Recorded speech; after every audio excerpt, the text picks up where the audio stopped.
আজকের মাহফিলে উপস্থিত আমাদের মাথার তাজ সম্মানিত শ্রদ্ধাভাজন ওলামায়ে কেরাম এসেছেন, বিভিন্ন প্রতিষ্ঠানের আসাতিজায়ে কেরাম এসেছেন, বিভিন্ন মসজিদের খুতাবা এবং আইম্মায়ে কেরাম, আমার সামনে বসা পিতৃতুল্য সম্মানিত মুরব্বিয়ানে আযম, স্বেচ্ছাসেবক ভাই এই কাউমাও সরাই দেন এখান থেকে যান।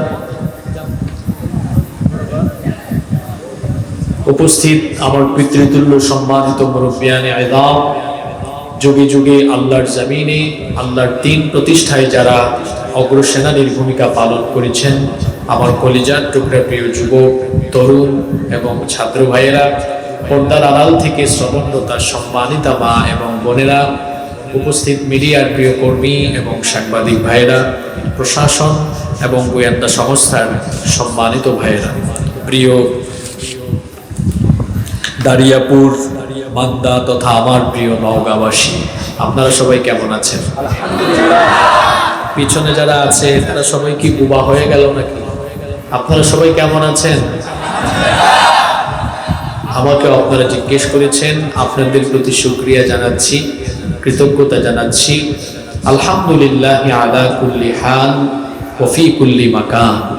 আলহামদুলিল্লাহ, মহান রব আমাকেও ভালো রেখেছেন, আমাদের সবাইকে সুস্থতার সাথে বাঁচিয়ে রেখে আজকের এই সুন্দর বরকতময় নান্দনিক এবং জান্নাতি এই আয়োজনে আমাদেরকে শামিল হওয়ার তৌফিক যিনি দান করেছেন, গলার আওয়াজ বড় করে সবাই বলেন তো তিনি কে?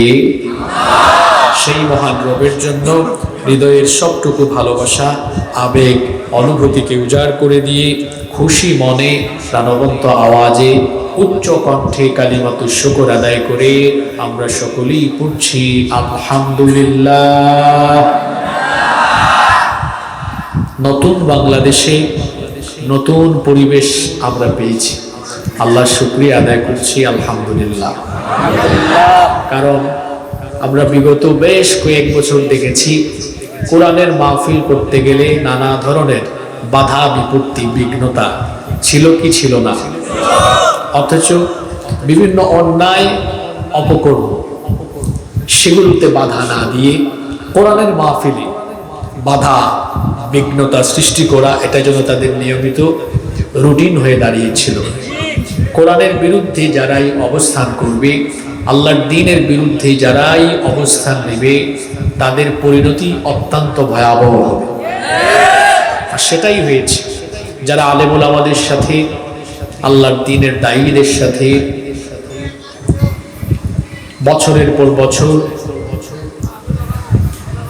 বেয়াদবি এবং বাজে আচরণ করেছে, তার ফলাফল হিসেবে এমন শাস্তি তাদের উপরে এসেছে। এখন তারা নিজেরা স্বাধীনভাবে চলাফেরা করার সাহসটুকু পর্যন্ত হারিয়ে ফেলেছে।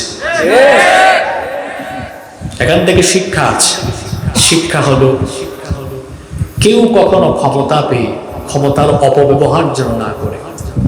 ক্ষমতার অপব্যবহারকারীদের পরিণতি কখনো ভালো হয় না, অতীতের যুগেও ভালো হয়নি।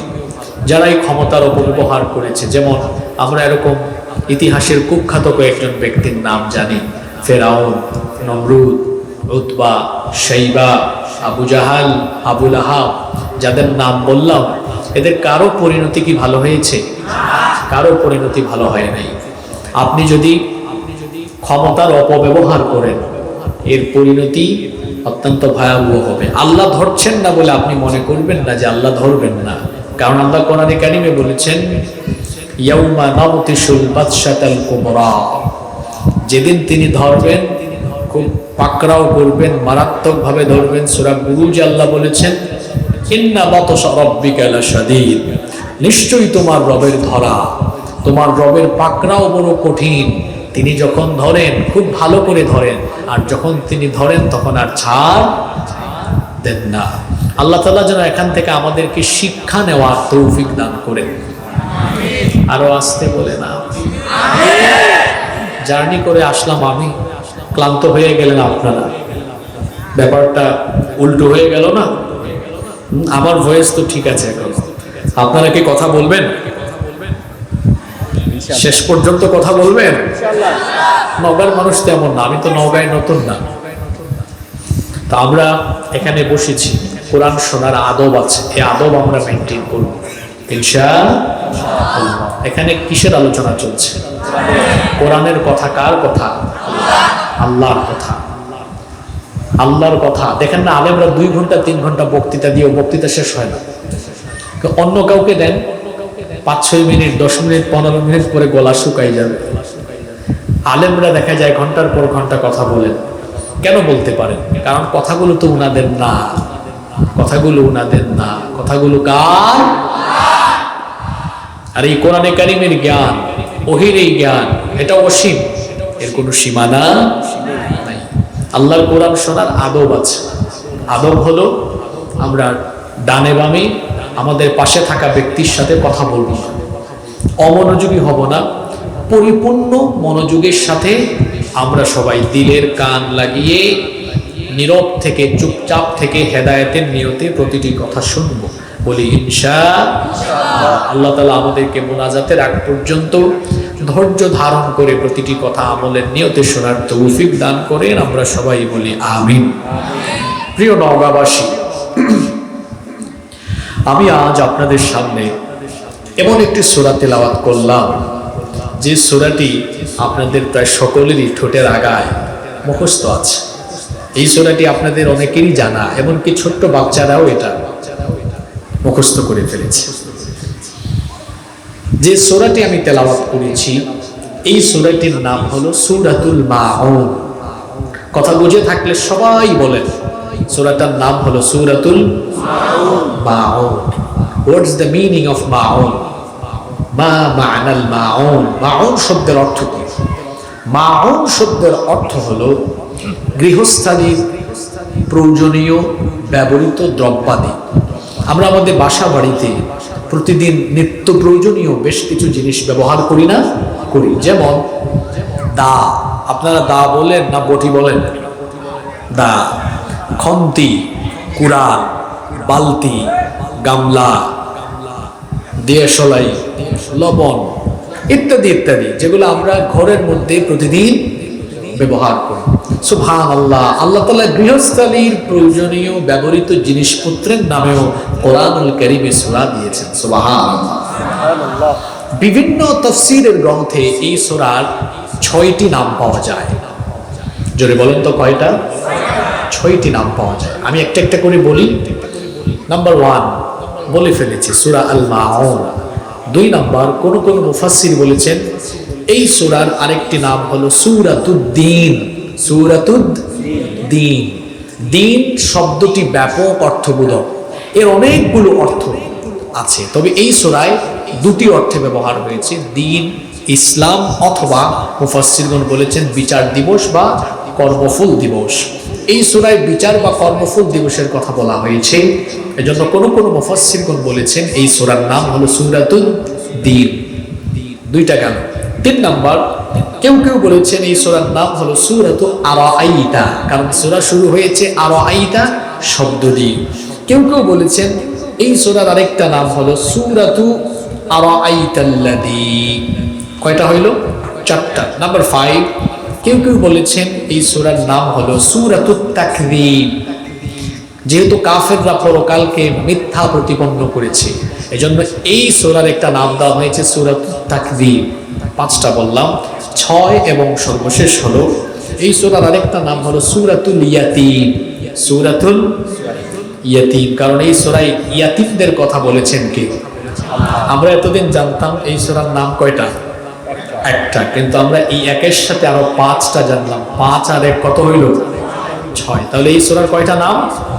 দেখি তো আমাদের নওগাঁর মানুষের মেমোরাইজিং ক্যাপাসিটি কেমন। 1 নাম্বার মাউন। 2 নাম্বার কি বলেছিলাম? মাশাআল্লাহ, সূরাতুদ্দীন। 3 নাম্বার সূরাতু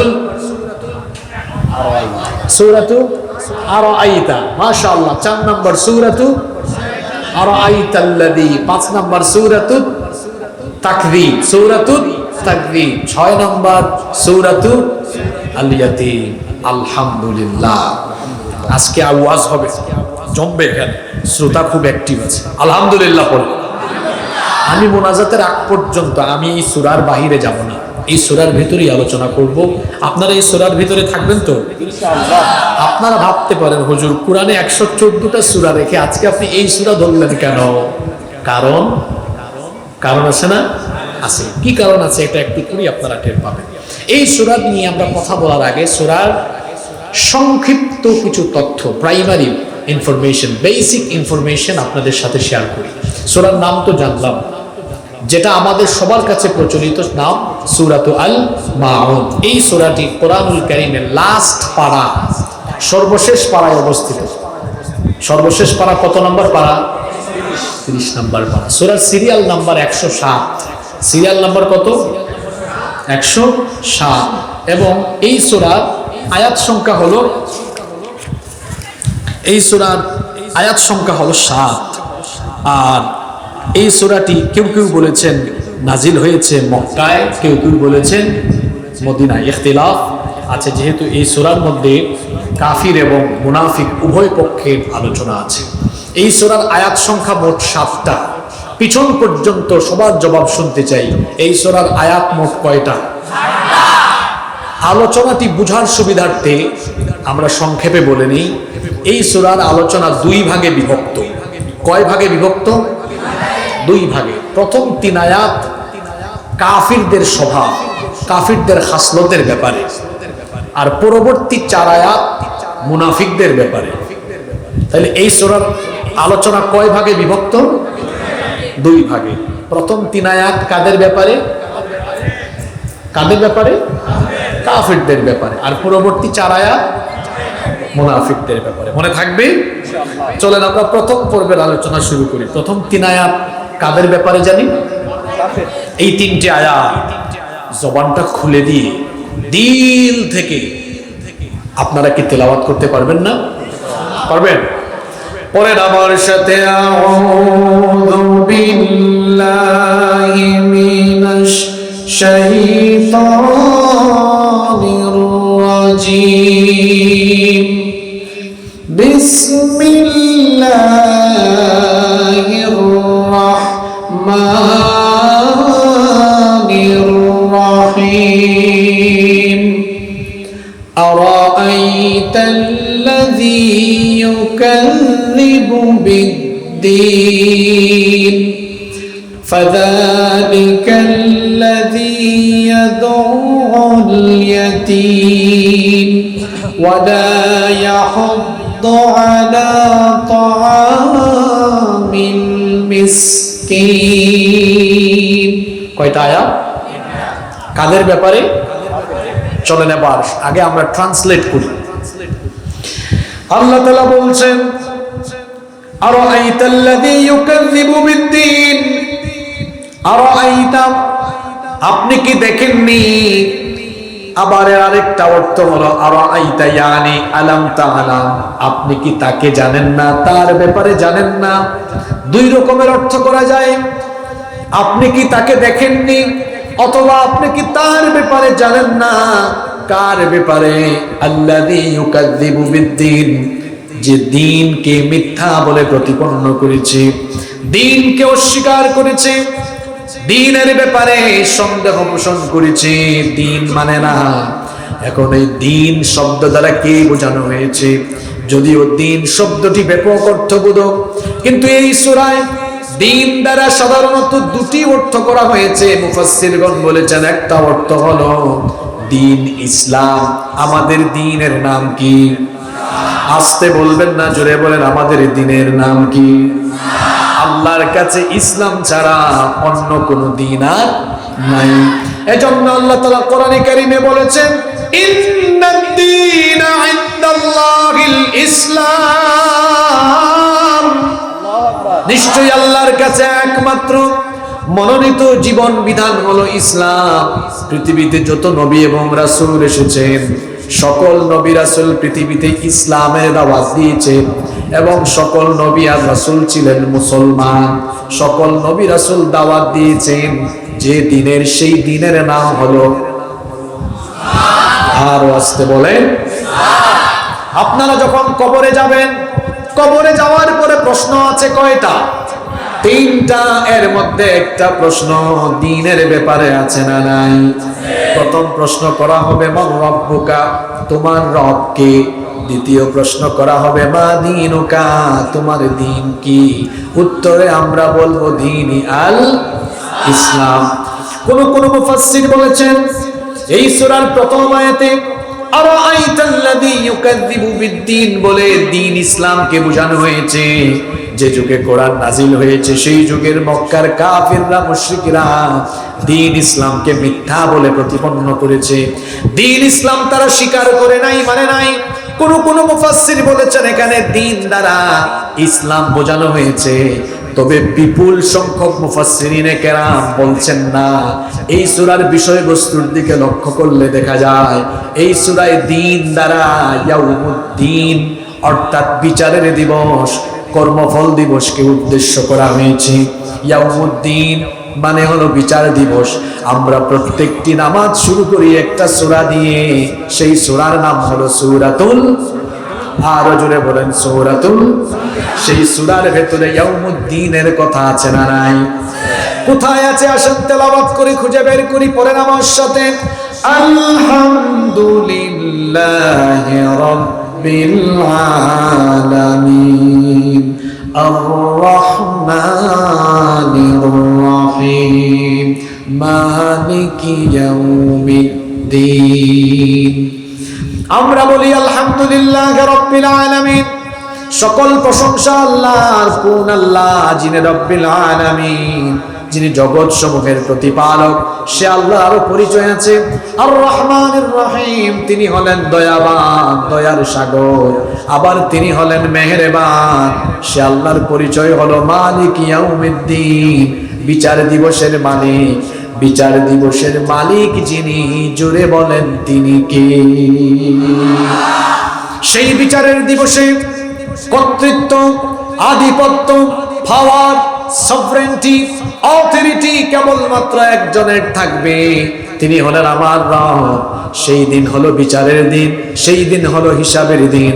যারা ব্যবসা করেন, ব্যবসা করার পরে সকালবেলা থেকে নিয়ে ব্যবসার কাজে গেল, সারাদিন ব্যবসা করার পরে সন্ধ্যাবেলা কিংবা রাতের বেলা ব্যবসায়িক হিসাব নিকাশ যেমন করে, কিংবা যারা বিভিন্ন প্রতিষ্ঠানে চাকরি করে, দেখা যায় সেখানে সাপ্তাহিক রিপোর্ট পেশ করতে হয়। সাপ্তাহিক হিসাব, মাসিক হিসাব, ত্রৈমাসিক, ষান্মাসিক কিংবা বার্ষিক হিসাব বা বার্ষিক রিপোর্ট পেশ করতে হয়। যেভাবে করে যে কোনো প্রতিষ্ঠানে হোক, সেটা আর্থিক বা সামাজিক বা রাষ্ট্রীয় প্রতিষ্ঠান, যেভাবে সেখানে দৈনিক, সাপ্তাহিক, মাসিক, ত্রৈমাসিক, ষান্মাসিক বা বার্ষিক হিসাব থাকে, আমার আপনার জীবনের হিসাবও একদিন হবে। এই জীবন একদিন ফুরিয়ে যাবে। জীবন ফুরিয়ে যাওয়ার পরে আমরা যখন আমাদের রবের সামনে গিয়ে হাজির হব, তখন আমাদেরকেও বিচারের সম্মুখীন হওয়া লাগবে। সেই বিচারের দিনের মালিকানা যার হাতে থাকবে, গলার আওয়াজ বড় করে সবাই বলেন তিনি কি? সে আল্লাহ তাআলা কোরআনে কারীমের 82 নম্বর সূরা সূরাতুল ইনফিতারের 17 নম্বর আয়াত থেকে বলছেন, ওয়া মা আদরাকা মা ইয়াউমুদ্দিন, সুম্মা মা আদরাকা মা ইয়াউমুদ্দিন। আপনি কি জানেন বিচার দিবস কি? অতঃপর আল্লাহ জিজ্ঞেস করছেন, আপনি কি জানেন বিচার দিবস কি? যেহেতু প্রশ্নটা গুরুত্বপূর্ণ, এজন্য আল্লাহ দুইবার প্রশ্ন করে এরপরে আল্লাহ নিজেই জবাব দিলেন। বিচারের দিবস হলো এমন, ইয়াউমা লা তামলিকু নাফসুন লিনাফসিন শাইআ ওয়াল আমরু ইয়াউমা ইযিল লিল্লাহ। সেই দিন পাওয়ার, কর্তৃত্ব কারো কাছে থাকবে না, কেউ কারো জন্য কোনো কিছুই করতে পারবে না। সেই দিনের মালিকানা একমাত্র যার হাতের মুঠায় থাকবে। পুরুষোচিত কণ্ঠে সবাই বলেন তিনি কে? সেই বিচারের দিনকে কোরআন নাজিলের যুগেও কাফের মুশরিকরা অস্বীকার করত, বিশ্বাস করত না। এই জীবনের পরে আমাদের জন্য আরেকটা জীবন আছে না নাই? ১৫০০ বছর আগে কোরআন নাজিলের যুগে যেমন পরকাল বিশ্বাসী লোকজন দুনিয়ায় ছিল, ১৫০০ বছর পরেও আজকের এই যুগে পরকাল বিশ্বাসী বহু মানুষ আছে না নাই? এখানে একটা ব্যাপার হলো, পৃথিবীর সকল ধর্মের, সকল বর্ণের সকল মানুষ মৃত্যুকে বিশ্বাস করে। সবাই জানে একদিন মারা যাবে, কিন্তু মৃত্যু পরবর্তী জীবনে আবার আল্লাহ জীবিত করে হিসাব করবেন, বিচার করবেন। এই পরকালীন বা পুনরুত্থান দিবস নিয়ে পৃথিবীর অসংখ্য মানুষ এখনো সন্দেহ করে কি করে না? কোরআন নাজিলের যুগেও সেই যুগের মানুষরা পুনরুত্থানের ব্যাপারে কিরকম বিশ্বাস আকীদা লালন করত শুনেন। আল্লাহ তাআলা কোরআনে কারীমের 37 নম্বর সূরা সূরাতুস সাফফাতের 16 নম্বর আয়াত থেকে বলছেন, আইযা মিতনা ওয়া কুন্না তুরাবান ওয়া ইযামান আইন্না লামাবউতুন। আল্লাহ তাআলা বলছেন, কাফিররা বলতো আমরা যখন মারা যাব, আমাদের হাড্ডি মাংস সব যখন মাটির সাথে মিশে যাবে, তখন কি আবার আমাদেরকে পুনরুত্থিত করা হবে নাকি? আবার কি আমাদেরকে জীবিত করা হবে নাকি? আও আবাউনাল আউয়ালুন, এমনকি আমাদের পিতৃপুরুষ পূর্বপুরুষদেরকেও কি আবার জীবিত করা হবে নাকি? এটা কেমনে সম্ভব? মানুষ মারা যাবে, হাড্ডি মাংস গলে যাবে, পচে যাবে, ক্ষয় হয়ে যাবে, লয় হয়ে যাবে, কিভাবে আবার এগুলো কি জীবিত করা হবে? আশ্চর্য হয়ে যেত তারা। আল্লাহ নবীকে বলতো এটা কিভাবে সম্ভব? তারা যখন সন্দেহ করত, সন্দেহ করে বলতো আসলেই কি আমরা আর আমাদের পূর্বপুরুষরা পুনরায় আবার জীবিত হব কিনা? আল্লাহ তার নবীকে জবাব শিখিয়ে দিলেন, ও নবী কাফিরদেরকে আপনি জবাব দেন, কুল নাআম ওয়া আনতুম দাখিরুন। হ্যাঁ, তোমরা এবং তোমাদের পূর্বপুরুষরা মারা যাওয়ার পরে আবার তোমাদেরকে জীবিত করা হবে। আর তোমরা যারা পরকালকে অবিশ্বাস করো, পরকালকে মিথ্যা মনে করো, তখন তোমরা লাঞ্ছিত হবে। আর সেই ঘটনাটা কি করে ঘটবে সেটাও আল্লাহ পরের আয়াতে পুরো সুন্দর করে বলে দিলেন। আল্লাহ তাআলা বললেন, ফাইন্নামা হিয়া যাজারাতুন ওয়াহিদা ফাইদা হুম ইয়ানজুরুন। সেই আশ্চর্যজনক ঘটনাটি ঘটবে শুধুমাত্র একটা কম্পনের মধ্য দিয়ে। ইসরাফিল আলাইহিস সালাম তিনি সিংহায় ফুৎকার দিবেন মোট 2 বার। প্রথম সিংহার ফুৎকারের পরে অবস্থা কি হবে আল্লাহ বলছেন, ওয়া নুফিখা ফিস সূরি ফাসাইকা মান ফিস সামাওয়াতি ওয়া মান ফিল আরদি ইল্লা মান শাআল্লাহ। একটা সিংহার ফুৎকারে আসমান সমূহ আর জমিনে নিকৃষ্ট চরিত্রের যে সকল লোকেরা বেঁচে থাকবে, কানের পর্দা ফেটে গিয়ে সবাই তৎক্ষণাৎ বেহুশ হয়ে মারা যাবে। মহাবিশ্বের সবকিছু লন্ডভন্ড চূর্ণ বিচূর্ণ মেসাকার হয়ে যাবে, সবকিছু ধ্বংস হয়ে যাবে। এজন্য আল্লাহ বলেছেন, কুল্লু মান আলাইহা ফান ওয়া ইয়াবকা ওয়াজহু রাব্বিকা যুল জালালি ওয়াল ইকরাম। সবকিছু ফান হয়ে যাবে, ক্ষয় হয়ে যাবে, লয় হয়ে যাবে, কিছুই থাকবে না। কেবলমাত্র একজন মহামহিয়ান সত্তা অবশিষ্ট থাকবেন। আর যিনি থাকবেন, গলার আওয়াজ বড় করে সবাই বলেন তিনি কি? সে আল্লাহ। এরপরে বলবেন, ইসরাফিল দ্বিতীয়বার সিংহায় ফুৎকার দাও। দ্বিতীয়বার সিংহায় ফুৎকার দেওয়ার পরে পরিস্থিতি কি হবে? আল্লাহ তাআলা আয়াতের পরের অংশে বললেন, সুম্মা নুফিখা ফীহি উখরা ফাইদা হুম কিয়ামুন ইয়ানজুরুন।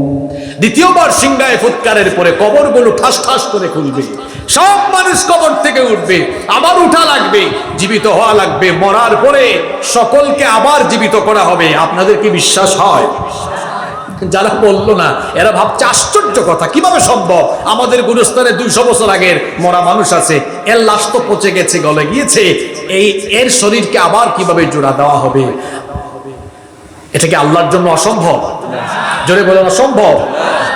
কোরআন দিয়েও বলবো, এর আগে একটা বাস্তবিক উদাহরণ দিই। আমার হাতে এটা কি? জোরে বলেন এটা কি?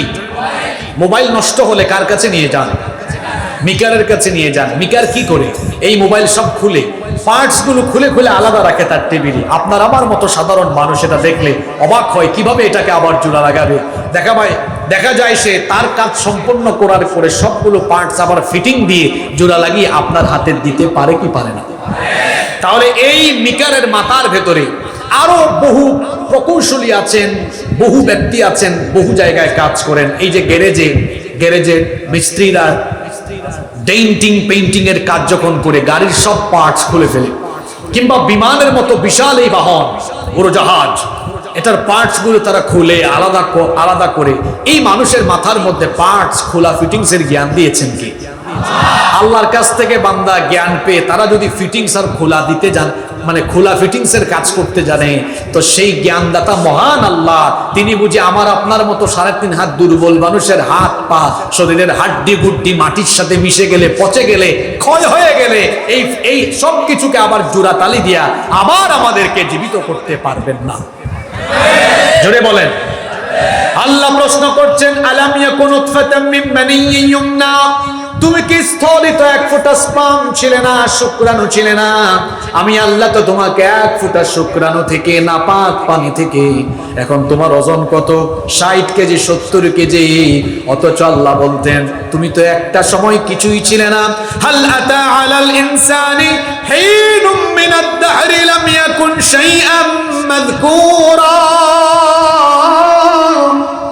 তোমার জীবনে এমন একটি সময় ছিল যখন তুমি উল্লেখ করার মতো কিছুই ছিলে না, নাম ঠিকানা ঘর বাড়ি কিছুই ছিলে না। আমি আল্লাহ তোমাকে কেমনে বানালাম? আল্লাহ তাআলা বলছেন, ওয়ালাকাদ খালাকনাল ইনসানা মিন সুলালাতিন মিন তিন সুম্মা জাআলনাহু নুতফাতান ফি করারিন মাকিন ثم خلقنا النطفة علقة فخلقنا العلقة مضغة فخلقنا المضغة عظاما فكسونا العظام لحما। কেমনে তোমাকে বানালাম? পুরুষের এক ফোঁটা স্পাম আর মহিলাদের অভাব, এই দুটোর সমন্বয় সাধন করে যাই ঘটঘটিত হলো, আর সেই নাপাক পানি ফুটাকে আমি আল্লাহ কি করলাম? তোমার মায়ের জরায়ুর ভেতরে সুরক্ষিত জায়গায় স্থাপন করলাম। তারপরে এখন তো আল্ট্রাসাউন্ড আবিষ্কার হয়েছে, হিউম্যান এমব্রায়োলজিস্ট যারা আছেন, ভ্রূণতত্ত্ববিদরা আজকে এই তথ্যগুলো নতুন করে পৃথিবীকে জানিয়েছেন। কিন্তু 1500 বছর আগে কোরআনে কারিমের ভেতরে মানব সৃষ্টির এই ধাপে ধাপে 7টি যে প্রক্রিয়া আছে, এই প্রক্রিয়াগুলোর কথা কোরআনে কারিমে যিনি বলেছেন তিনি কি? সে আল্লাহ বলছেন, এই এক ফোঁটা নাপাক পানিকে আমি তোমার মায়ের জরায়ুর ভেতরে সুরক্ষিত জায়গায় রেখে দিলাম। অতঃপর সেই নাপাক পানি ফুটাকে আমি আল্লাহ জমাট বাঁধা রক্তে পরিণত করলাম। তারপরে সেই জমাট বাঁধা রক্তকে আমি গোশতপিণ্ড বানালাম। অতঃপর সেই গোশতপিণ্ডকে আমি বড় একটা হাড্ডিতে রূপান্তর করলাম। তারপরে সেই হাড্ডির উপরে গোশতের পোশাক পরিয়ে দিয়ে আমি তোমার স্ট্রাকচার দিলাম, কান দিলাম, চোখ দিলাম, নাক দিলাম, ঠোঁট দিলাম, হাত দিলাম, পা দিলাম, সব কিছু দিয়ে সুন্দর একটা ফেস কাটিং অবয়ব দিয়ে তোমার মায়ের পেটের ভেতরে আমি আল্লাহ তোমাকে রেখে দিলাম। কতদিন রাখলাম বান্দা? শোনো, সূরা হজের 5 নম্বর আয়াতে আল্লাহ বলেছেন, ওয়া নুকিররু ফিল আরহামি মা নাশাউ ইলা আজালিম মুসাম্মা, নির্দিষ্ট একটা সময় পর্যন্ত তোমাকে রেখে দিলাম। 7 মাস, 8 মাস, 9 মাস, 10 মাস যখন অতিক্রান্ত হয়ে গেল, সুম্মা নুখরিজুকুম তিফলা, 2.5, 3, 4, 5 কেজি ওজনের ছোট্ট একটা বাচ্চার সাইজে তোমার মায়ের পেটের ভেতর থেকে বের করে এনে এই দুনিয়ার আলো বাতাস দেখিয়েছেন কে?